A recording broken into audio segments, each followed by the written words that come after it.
Maayong hapon sa tanan ug mao kini ang kahimtang sa atong panahon.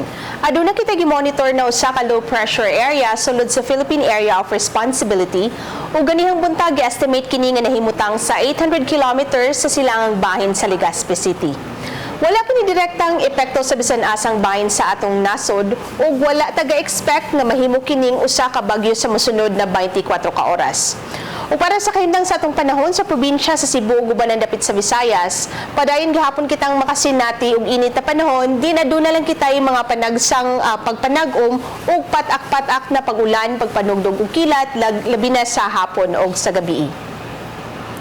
Ug para sa kahimtang sa atong hangin ug kadagatan, hinay ngadto sa kasarangan na hangin nagagikan sa Bagatang Silangan ngadto sa Bagatang Kasadpan ang magpasulabi sa tibok Visayas ug ang kadagatan magmalinawon ngadto sa kasarangan ang pagbalod. Busa generally safe lang gihapon para sa atong mangingisda nga mopalaot karong adlaw.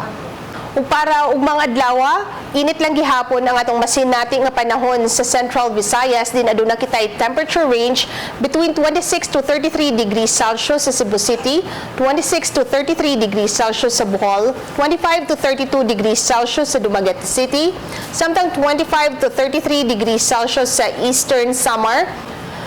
Ug kadto nga maong temperature range posible maghatag nato og heat index between 39 to 40 degrees Celsius. Atong adlaw musilang ugma sa alas 5:33 sa buntag. Ug alang sa dugang na impormasyon, bisita ang atong website sa bagong.pagasa.dost.gov.ph ug bisita atong social media accounts sa Facebook, YouTube, and Twitter.